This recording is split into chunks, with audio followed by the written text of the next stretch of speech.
So it's really no surprise that there's a homelessness epidemic in America, and over the last really the last 5 years, but especially the last 3 to 4 years, the homelessness has increased dramatically, and a lot of people. And unfortunately, you still get the ignorant comments of a lot of people saying, it's the people, they're lazy, they don't want to work, they have drug problems, they have alcohol problems, and really, it's mostly just due to jobs are not paying enough, not enough jobs are available, and the cost of living is too high. Homelessness. Shocking rise in homelessness. So Oregon has the second highest rate of unsheltered homelessness nationwide. The problem has worsened, and the number of people experiencing homelessness has grown year over year.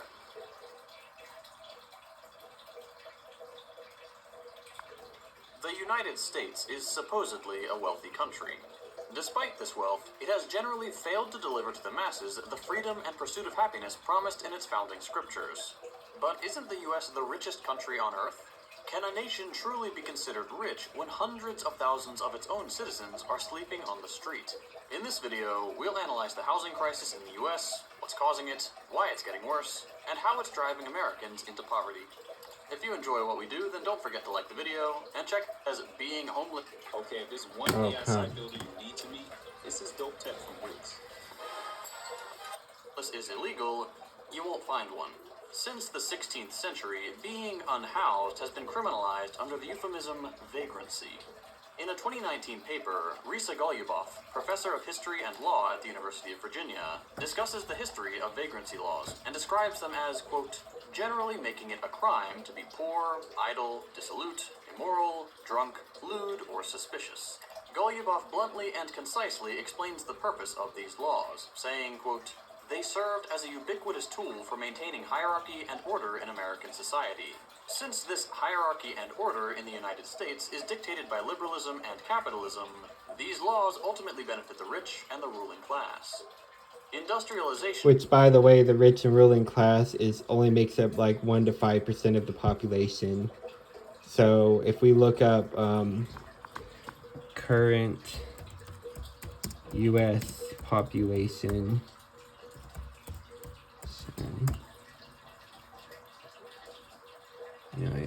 this is going to be of 2025. It's 2026 now. So it's how many people?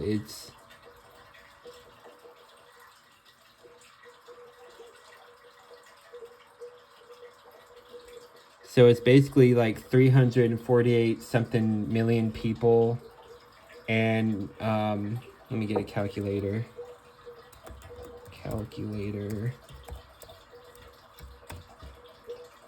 I can't type. It's hard to do this with one hand. What is that? So let's just say I'm not going to do an exact thing, but let's just say 300 and let's just say 340 million. I gotta make sure I get the amount of, okay, should be 6 zeros. Okay, okay,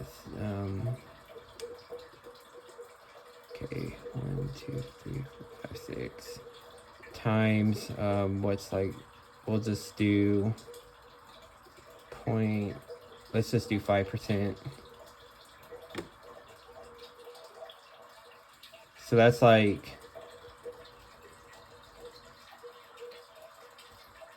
let me go back. Let me go back. Let me clear. Let's say 340 million times 5. Yeah, it basically equates to 170 million. Now, if we do 1%, okay,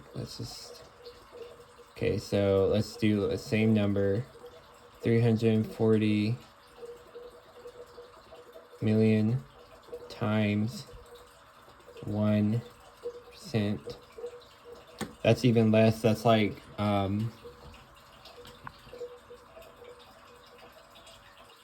that's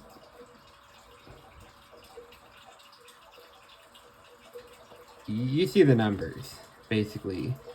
So that's like such a small percentage of the population that actually, you know, controls the wealth. You know, the majority of people are either just, I mean, the middle class is dissolving. You know, there used to be like a lower class, a middle class, and an upper class. Now there's simply just an upper class and a lower class. There's rich and poor, and the vast majority of people are in the poor bracket. Accelerated in the 1820s and 1830s, causing a mass migration from the farms to the cities. People began to work for wages instead of farming or working a trade, and therefore became entirely dependent on the capitalist aristocracy. President and unapologetic war criminal Andrew Jackson signed the Indian Removal Act in 1830, marking the first federal legislation that directly caused mass homelessness. By the 1850s... And not only that, you know, a lot of Native Americans were killed. I mean, you guys have all heard in history, you know, the Trail of Tears, you know, the Native Americans, they were driven off their land, they were slaughtered. I mean, it was awful. I mean, and I have like some Native American lineage in my family, so there's that too. Police stations served as a makeshift, often violent and inhumane shelter system. You might be surprised to learn that until the 1870s, the term homelessness didn't exist. It was coined during a tumultuous time in the United States. The slaves, freed without any support or compensation, were being subjected to the early prison industrial complex. The National Railroad system was being constructed, and the nation was suffering the worst economic depression in U.S. history. In fact, this period was called the Great Depression prior to the one we think of today, and there's ongoing debate about which was worse. This prequel Great Depression was responsible for 20% of the total U.S. population losing their homes. If that were to happen today, 66.8 million people would be unhoused. That's roughly the total population of California and Texas. Skip this video if the starving kids in Gaza don't bother you. Right now, Well, thousands of it kids does in bother Gaza me, but are I'm going to bed trying to get to the hungry every video. night. The Great Depression of the 1930s and natural disasters like the Dust Bowl led to the next major explosion in the unhoused population. Liberals tend to give too much credit to the New Deal under the Roosevelt regime. However, many, if not all, of the programs facilitated systemic racism, which severely held back the success of the legislation. For now, we'll focus on the National Housing Act, which created the Federal Housing Administration. Housing renovation and modernization. Creation of Federal Housing Administration. The president is authorized to create a federal housing administration, all the powers of which shall be, I can't read that, something by the federal housing administrator hereinafter, referred to as the whatever, Or can't read the FHA. rest of it. Richard Rothstein, author of The Color of Law, says the FHA is a state-sponsored system of discrimination that was primarily designed to provide housing to white, middle-class, and lower-middle-class families. The U.S. government created and incentivized the system known as redlining, which the Texas Homeless Network correctly observes paved the way for African Americans' overrepresentation in homeless populations today. These programs created vast wealth, mostly for white families, through the 60s. Yeah, so clearly, there was issues in the past, with the blacks and like the slavery and everything. But when you really fast forward to 2026, it's January 10th, 2026. It's really not just blacks. It's really just, all different races. There's a lot of poor whites too. I mean, there are rich whites, but there's a lot of I mean, homelessness. There's Asian homeless people. There's black. There's white. It's more widespread now among the races. Fortunately, housing discrimination wouldn't become illegal, on paper and weakly enforced, until 1968 with the Fair Housing Act. The 1950s also bore witness to one of the most cruel and overlooked policy decisions in U.S. history: deinstitutionalization, or moving from centralized and often isolated mental health care institutions to a community-based model. Due to the incentives created in the U.S. for-profit healthcare system, an ignorant medical establishment, and a bigoted public, thousands of patients ended up unhoused and without resources. The process of deinstitutionalization was painfully slow, lasting until the 1970s. Despite these challenges, a movement against the vagrancy regime scored a major victory when in 1972, the Supreme Court ruled in the case of Papa Christou versus City of Jacksonville, in which 8 defendants were convicted in Florida for violating a Jacksonville vagrancy ordinance. Justice Douglas stated in the judgment that the ordinance was void for vagueness, because it fails to give a person of ordinary intelligence fair notice that his contemplated conduct is forbidden by the statute, it encourages arbitrary and erratic arrests and convictions, it makes criminal activities that are normally innocent, and it places almost unfettered discretion in the hands of the police. Much of the more modern epidemic of homelessness started in the late 70s and early 80s. The Reagan administration infamously ignored the largest public health crisis in living memory, the HIV and AIDS pandemic.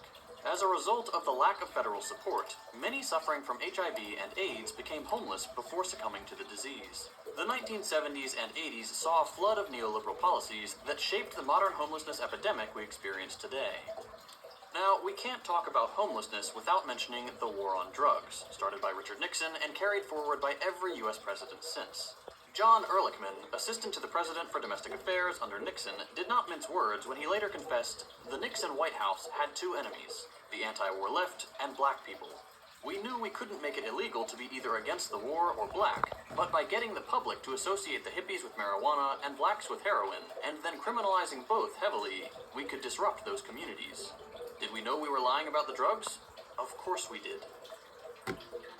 This war on the left and people of color led to unprecedented and ruthless... Because that's what politicians do all the time. They lie to us constantly. They'll lie. They'll tell us that